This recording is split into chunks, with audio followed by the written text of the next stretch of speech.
Pukul 6 waktu Indonesia Barat. Radio Republik Indonesia Palembang dengan Warta Berita.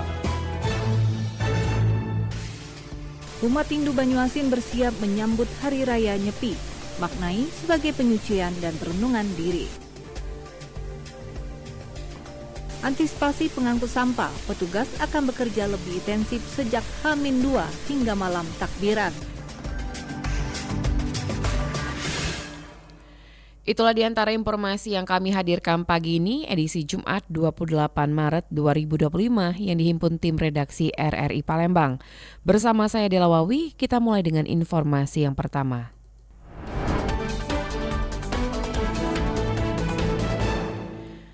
Umat Hindu Banyuasin bersiap sambut Hari Raya Nyepi, maknai momen Nyepi sebagai penyucian dan perenungan diri serta harapan baru bagi mereka.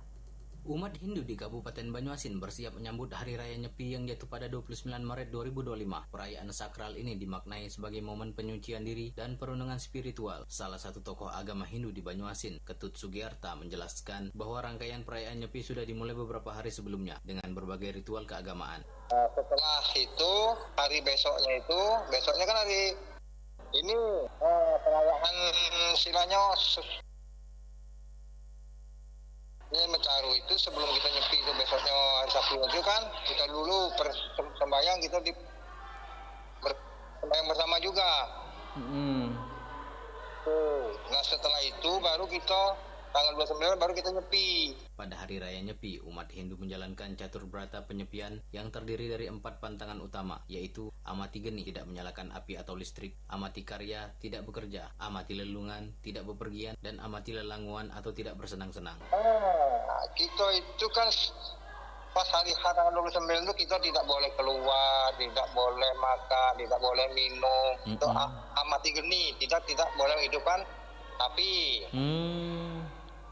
Amati karya, kita tidak boleh bekerja. Amati lelanguan, kita tidak boleh bepergian. Itu lima pantangan. Itu. Ketut Sugiarta juga menyampaikan harapannya agar umat beragama di Banyuasin terus menjaga kerukunan. Dikatakan Ketut Sugiarta, Hari Raya Nyepi sendiri menandai pergantian tahun baru Saka bagi umat Hindu. Setelah sehari penuh menjalankan catur brata penyepian, keesokan harinya umat Hindu akan melaksanakan ngambek geni, yaitu kegiatan silaturahmi dan memulai kehidupan baru dengan hati yang bersih. Dari Kabupaten Banyuasin, Muhammad Maulana, RRI Persatu terus mengudara untuk Indonesia.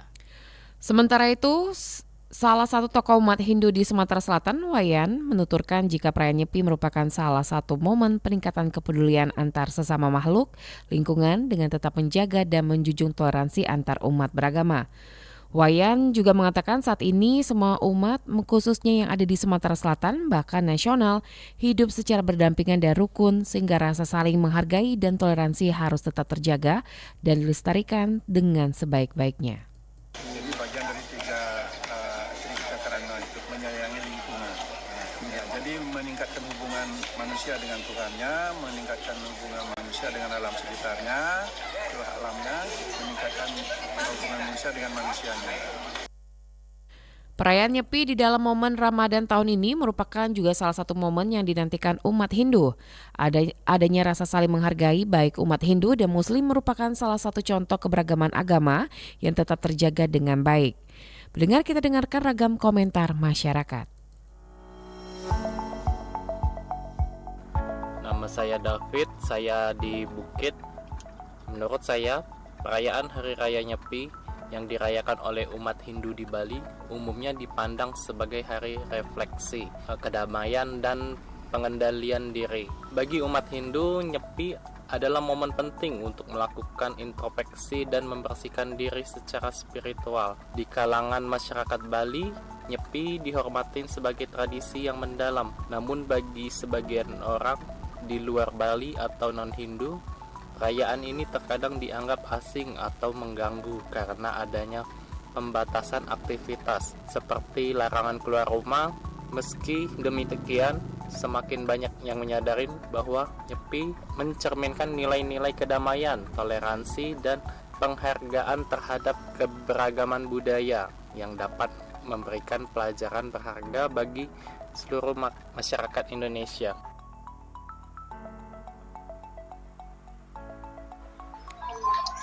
Saya Yoga Pratama, saya dari Pahlawan.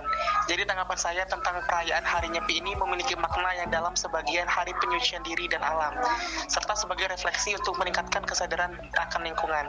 Selain itu, Nyepi juga mencerminkan nilai toleransi dan keharmonisan dalam masyarakat.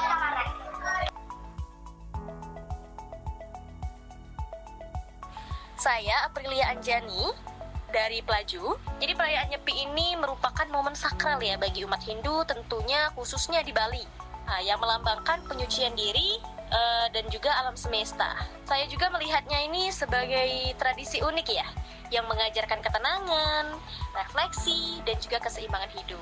Dengan larangan aktivitas seperti bepergian, bekerja, atau menggunakan teknologi.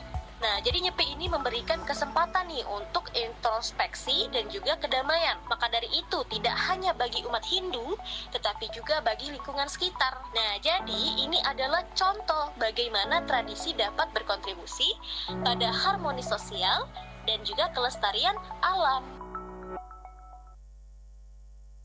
Pendengar, simak wawancara berikut bersama reporter kami, Hairul Rizky. Di tahun ini apa Pak esensi perayaan Nyepi Pak dalam ajaran Hindu Pak? Tahun ini perayaan Nyepi seperti biasa, yaitu implementasi ajaran Trihita Karana. Trihita Karana. Karana, jadi bacanya Trihita Karana. Oke. Trihita Karana itu ada tiga. Ada tiga hubungan antara manusia sama Tuhan, hubungan manusia dengan manusia, hubungan manusia dengan alam sekitarnya, alamnya. Ya. Besok rangkaian acaranya itu Pak, selain itu apa saja Pak kalau secara lengkapnya, mungkin secara detailnya? Besok acara namanya itu Taur Kesange. Taur Kesange itu adalah upacara mecaru menjelang hari suci Nyepi, jadi H-1. H-1 Nyepi itu namanya mecaru di Sasih Kesange. Jadi Taur Kesange. Nah, setelah Taur Kesange itu diteruskan dengan ngerupuk, istilahnya itu ngerupuk. Ngerupuk itu jadi setelah Taur Kesange dengan penerapan Trihita Karana tadi dengan meyatnya itu adalah mengaturkan bakti meyatnya, penerapan Trihita Karana. Jadi tiga hubungan manusia dengan Tuhan, manusia dengan manusia, manusia dengan alam sekitarnya. Penerapannya besok adalah Taur Kesange, itu hubungan manusia dengan alam sekitarnya, dengan alam. Buana Agung namanya, Buana Agung itu alam. Jadi kalau Buana Alit itu diri sendiri, ya. Jadi dengan alam, hubungan dengan alam.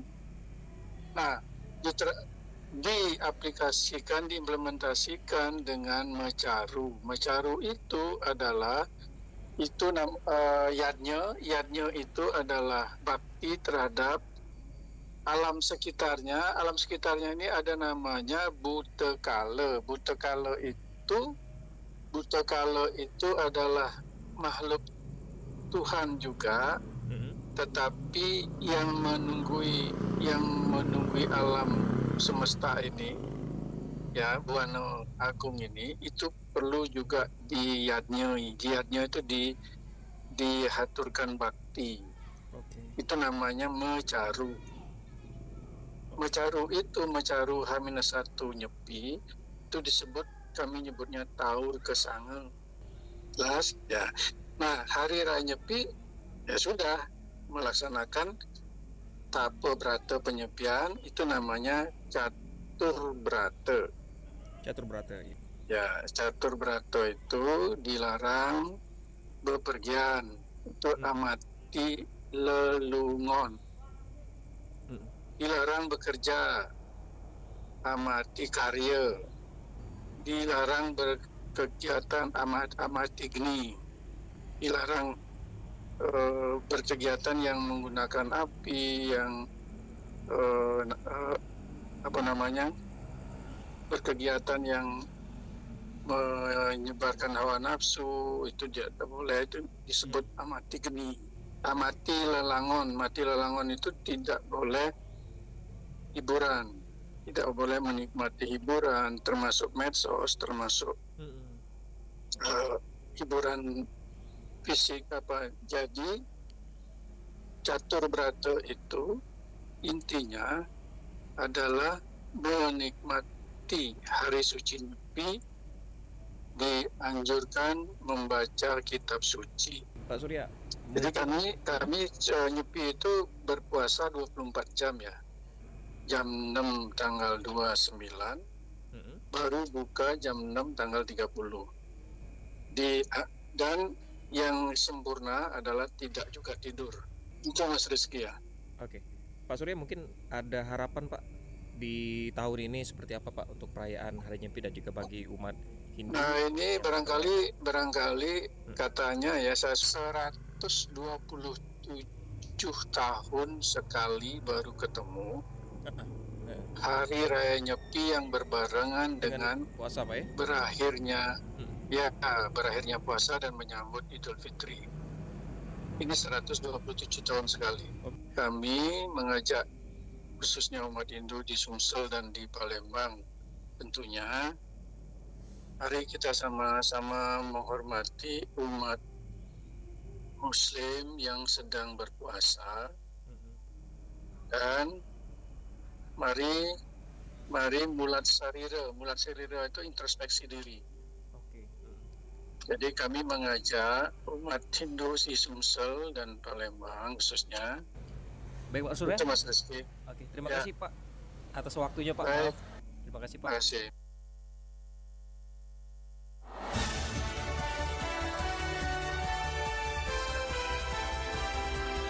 Warta Berita Radio Republik Indonesia Palembang.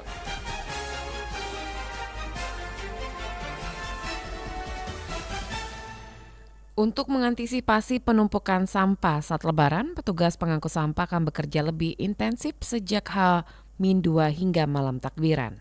Menjelang Hari Raya Idul Fitri, volume sampah di Palembang diperkirakan mengalami peningkatan signifikan. Untuk mengantisipasi penumpukan sampah saat Lebaran, petugas pengangkutan sampah akan bekerja lebih intensif sejak H-2 hingga malam takbiran. Kepala UPTD TPA Sukawinatan Palembang, Zaidan mengungkapkan petugas akan bekerja hingga subuh pada H-1 Lebaran guna memastikan sampah tidak menumpuk di tempat pembuangan sementara TPS maupun lingkungan warga. Selama bulan Ramadan, volume sampah di Palembang mengalami peningkatan sekitar 5% dibandingkan hari biasa. Peningkatan ini didominasi oleh sampah rumah tangga serta limbah dari sisa makanan dan kulit kelapa muda. Atur sedemikian rupa untuk setiap kendaraan harus maksimal menghabiskan semua titik-titik sampah di TPS dan lain sebagainya. Untuk memastikan kebersihan tetap terjaga, armada pengangkutan sampah telah disiapkan dalam kondisi optimal. Seluruh titik TPS akan dibersihkan secara maksimal agar masyarakat dapat merayakan Lebaran dalam lingkungan yang bersih dan nyaman. Masyarakat juga diimbau untuk mengelola sampah dengan baik dan membuangnya pada waktu yang telah ditentukan agar proses pengangkutan berjalan lancar. Dengan langkah ini diharapkan Kota Palembang tetap bersih dan nyaman selama perayaan Idul Fitri.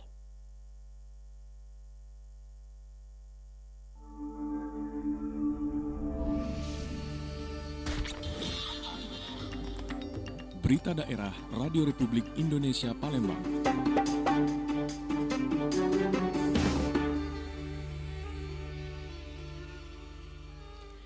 Gabungan Pengusaha Kelapa Sawit Indonesia mendorong percepatan peremajaan menyusul semakin rendahnya tingkat produktivitas kelapa sawit.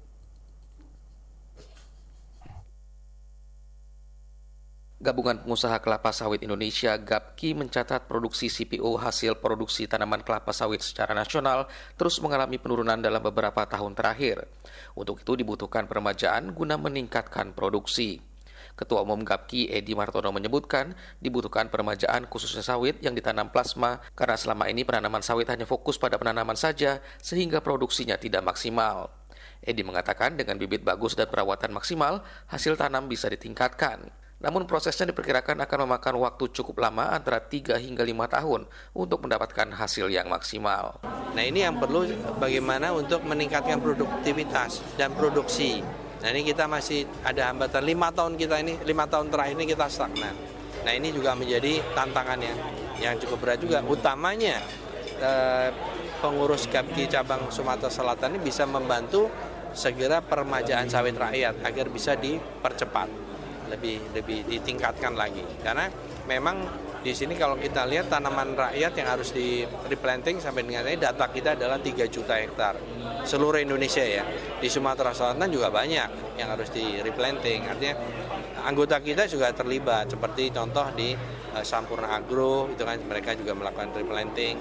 Nah ini sebaiknya di tempat lain juga bukan hanya ini tapi juga yang non artinya yang swadaya juga kita bantu gitu. Menurut Edi, produksi sawit nasional turun sebanyak 3% dari produksi tahun sebelumnya atau berada di angka 52 juta ton per tahun. Karena itu replanting harus dilakukan, jika tidak maka permintaan yang naik tidak akan sebanding dengan produksi yang turun. Riana Pridani melaporkan. Pemerintah Kota Palembang bekerja sama dengan Basnas Kota Palembang mengajak ASN meningkatkan zakat sebagai bentuk kepedulian. Di bulan Ramadan ini, pemerintah Kota Palembang mengajak seluruh aparatur sipil negara untuk meningkatkan zakat sebagai bentuk kepedulian terhadap masyarakat yang kurang mampu. Pemkot bekerja sama dengan Badan Amil Zakat Nasional Kota Palembang dalam mengumpulkan dan menyalurkan zakat dari ASN serta pegawai BUMD di lingkungan pemerintahan. Wali Kota Palembang, Ratu Dewa, menegaskan bahwa zakat yang dikumpulkan dari ASN ini berasal dari potongan tunjangan kinerja. Pihaknya berharap zakat tersebut dapat membantu meringankan beban masyarakat yang membutuhkan, terutama di bulan Ramadan. Pemerintah kota menargetkan dana zakat dari ASN mencapai 1,5 hingga 2 miliar rupiah yang akan disalurkan kepada warga yang kurang mampu serta digunakan untuk program pemberdayaan termasuk renovasi rumah tidak layak huni. Kita minta dengan Pak Sekda benar-benar dicek dinas mana yang pemberian zakatnya rendah, terus kita juga tidak ada pemaksaan di sana. Yang penting keberadaan Basnas ini dirasakan oleh warga. Saya kira itu substansi penting pada kegiatan kita lakukan. Sementara Ketua Basnas Kota Palembang, M. Ridwan Nawawi, mengungkapkan bahwa hingga menjelang akhir Ramadan, dana zakat yang terkumpul telah melebihi 1 miliar rupiah. Dan pihaknya menargetkan pada tahun 2025 zakat yang terhimpun bisa mencapai 11 miliar rupiah hingga lebih banyak masyarakat yang bisa merasakan manfaatnya. Target kita tahun ini 11 M. 11 miliar? 11 miliar. Ya, sudah masuk Pak? Sudah masuk, ini baru bulan apa? Bulan 3. Bulan Maret. 3 kalau 7 kali kecil sekitar 21. Tapi kalau Ramadan ini kami targetnya 2M. Pemerintah Kota Palembang berharap gerakan ini dapat meningkatkan kesadaran ASN dan masyarakat luas akan pentingnya berbagi serta memperkuat solidaritas sosial di Kota Palembang. Lamsihar Siltonga melaporkan. BPJS Kesehatan Palembang memastikan pelayanan kesehatan JKN di 5 daerah Palembang, Banyuasin, Musi Banyuasin, Ogan Ilir, dan Kabupaten Musi Asin tetap terlaksana di Lebaran 2025. Badan Penyelenggara Jaminan Sosial BPJS Kesehatan Cabang Palembang bekerja sama dengan 495 fasilitas kesehatan di 5 kabupaten dan kota dalam wilayah Sumatera Selatan untuk siaga atau tetap melayani peserta JKN selama libur Lebaran Idul Fitri 1446 Hijriah tahun 2025. Kepala BPJS Kesehatan Cabang Palembang Edi Surlis mengatakan dengan menyiagakan 446 fasilitas kesehatan tingkat pertama FKTP dan 49 rumah sakit selama cuti bersama dan libur Lebaran Idul Fitri pada 31 Maret hingga 7 April 2025, BPJS memudahkan peserta Jaminan Kesehatan Nasional JKN jika membutuhkan akses pelayanan kesehatan. Menurut Edi, seluruh peserta JKN BPJS Kesehatan yang tercatat sebagai peserta aktif jika membutuhkan pelayanan kesehatan selama libur dan cuti bersama Lebaran tetap dapat mengunjungi FKTP seperti Pusat Kesehatan Masyarakat, Puskesmas, dokter keluarga, dan klinik kesehatan yang bekerja sama dengan BPJS Kesehatan. Momen libur Lebaran ya Pak? Ya, jadi dalam menghadapi libur Lebaran ini kami tetap menyediakan layanan. Kami membuka posko mudik di beberapa titik layanan dan juga kami menyiapkan piket di kantor-kantor kami, baik kantor cabang maupun kantor kabupaten yang ada di wilayah kantor cabang Palembang. Selain itu juga kami menyiapkan kanal-kanal layanan non tatap muka. Jadi bisa mengakses Pandawa, bisa mengakses mobile JKN, bisa mengakses customer care kami di 165 gitu ya, untuk seluruh peserta yang memang membutuhkan layanan selama mudik Lebaran ini. Pak, kalau yang dalam momentum Hari Raya Idul Fitri, bagi peserta BPJS Kesehatan yang melakukan perjalanan mudik dapat mengakses FKPT dan rumah sakit terdekat dimanapun berada. Edi juga menjelaskan pihaknya telah melakukan berbagai persiapan untuk tetap memberikan pelayanan terbaik kepada masyarakat yang tercatat sebagai peserta aktif JKN BPJS Kesehatan. Selain melakukan koordinasi dengan ratusan paskes, mitra, dan dinas kesehatan di 5 daerah di wilayah kerja, pihaknya juga menyiapkan petugas piket di kantor cabang selama masa libur dan cuti bersama Lebaran. RRI Palembang, Nova Ariana melaporkan, terus mengudara untuk Indonesia. Pendengar, berikut kami sampaikan program Cek Fakta edisi Jumat 21 Maret. Saya mengajak kepada kita semuanya untuk berani dan melawan yang namanya hoax. Jangan takut, jangan ragu, you have to speak up. Kalau jelas-jelas ini informasinya nonsens, nggak masuk. Itu hoax, kalau pemerintah sudah bilang versi pemerintah itu hoax, ya dia hoax. Cek fakta. Cek fakta. Cek fakta. Cek fakta. Air adalah sumber daya alam kedua paling penting untuk makhluk hidup setelah oksigen. Air merupakan komponen utama dalam tubuh manusia. Sekitar 80% dari kehidupan individu merupakan kontribusi dari cairan termasuk air, dan sisanya diperoleh dari makanan. Menurut beberapa ahli, dalam penelitian bahwa setidaknya 95% tubuh manusia tersusun atas air, 82% air ada pada darah. Sebanyak 75% air terdapat pada jantung, 86% terdapat pada paru-paru, dan kurang lebih 83% air terdapat pada ginjal. Air lebih penting dari nutrisi apapun dalam tubuh makhluk hidup. Salah satunya adalah manusia karena merupakan makhluk hidup yang dapat bertahan dalam waktu yang cukup lama, walaupun tanpa asupan makanan. Namun jika tanpa air, manusia tidak akan bisa bertahan hidup. Oleh karenanya, makhluk Tuhan yang paling sempurna itu sangat membutuhkan masukan air yang cukup untuk kesehatannya. Sebenarnya air yang seperti apa yang dibutuhkan untuk cairan tubuh? Kebutuhan harian akan air dinyatakan sebagai proporsi dari jumlah energi yang dikeluarkan oleh tubuh dalam kondisi lingkungan rata-rata. Kebutuhan cairan setiap individu dipengaruhi oleh berbagai faktor seperti usia, jenis kelamin, tingkat aktivitas, faktor lingkungan, dan status gizi.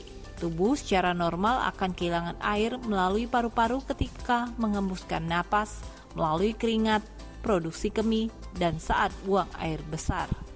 Kehilangan cairan tersebut harus diganti untuk menjaga agar kondisi dan fungsi cairan tubuh tidak terganggu. Ternyata air putih sangat baik bagi tubuh kita, seperti yang kita ketahui bahwa air putih memberikan banyak manfaat bagi tubuh. Nah, berapa takaran normal agar tidak kekurangan cairan? Ahli gizi Sumatera Selatan Harvey mengatakan kebutuhan cairan setiap orang berbeda-beda. Pada orang dewasa, konsumsi air putih yang disarankan yaitu sekitar 8 gelas berukuran 230 ml per hari atau total 2 liter. Selain dari minuman, makanan juga dapat memberikan asupan cairan pada tubuh yaitu sekitar 20%. Cairan dari makanan terutama diperoleh dari buah dan sayur, misalnya bayam dan semangka yang mengandung 90% air. Sementara untuk anak-anak usia 7 hingga 9 tahun dibutuhkan 1.900 ml air dan 10 hingga 12 tahun dibutuhkan 1.800 ml air. Kalau untuk utamanya memang dari Untuk utamanya memang dari air putih ya, karena memang itulah sumber minuman yang paling sehat dan juga tidak mengandung kalori ataupun ada kandungan gula tambahan. Nah, kalau misalnya kayak air yang ditambahkan dengan gula, seperti misalnya kita konsumsi teh manis, itu juga cairan tergolongnya. Cuma karena ada kalori tambahan, makanya untuk beberapa orang yang harus menjaga asupan gulanya kurang disarankan. Dan juga untuk teh kan kadang juga bisa membuat kita lebih cepat untuk ke kamar mandi ya dibandingkan dengan air putih gitu, karena kayak kafein atau tanin yang ada di teh kopi itu juga bisa membantu bisa membuat kita lebih rentan terkena dehidrasi kalau kecukupan cairan. Harvey juga menyampaikan pada umumnya kebanyakan orang memang tercukupi kebutuhannya dengan minum 8 gelas per hari atau setara dengan 2 liter. Pesan ini juga mudah untuk diingat sehingga terus disampaikan kepada masyarakat. Ternyata air putih lebih penting dibandingkan cairan yang berwarna atau berasa untuk memenuhi kebutuhan cairan tubuh. Sekian Cek Fakta.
Pastikan Anda berada di frekuensi yang tepat untuk mengikuti